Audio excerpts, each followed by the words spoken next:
क्रिस्का recording studio Ekangar सराय।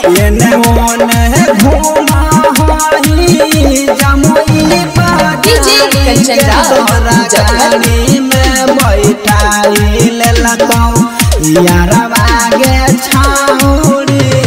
पढ़े लग जाहे छौड़ी पटना बजरिया कहे लगी रखहु तोरा पन जरिया।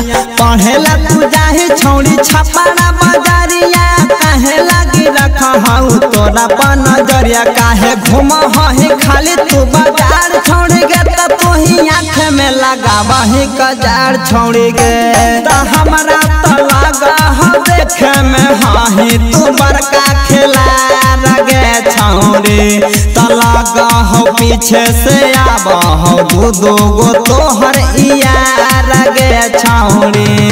रोज रोज घूम ही पहन के तू साड़ी काहेला बोलाब हो यारवा गे रानी।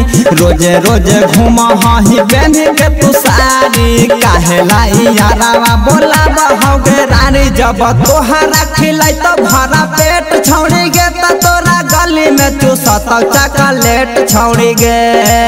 क्षमा के छौड़ी जाहि चमर टोलिया तोरा यारा में घूमई तो बिना भाड़ा के गे छौड़ी कहिए ना के करो तये गे छौड़ी दुआरा पर बाजा हम बाजाई यार ले लो माजा गे छौड़ी।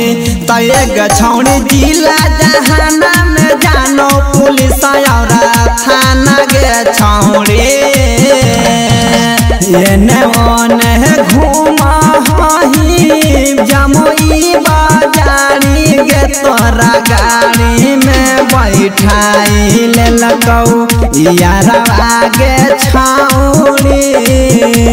तये गे छौड़ी नैहर के यार देलो बाली भतारा उठा लाली गे छौड़ी। तये गे छौड़ी नैहर के यार देलो बाली भतारा उठा लाली गे छौड़ी। कबाने कारणवा गेलही घूमे गे तोहरा संगे गेल कौ झूमे। कहबाने कारणवा गेल कौ झूमे गे तोहरा संगे गेल कौ झूमे।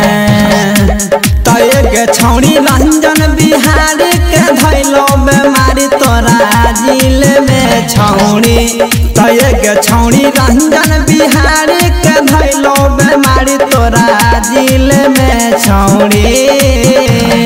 क्रिस्का रिकॉर्डिंग स्टूडियो एकंगर सराय।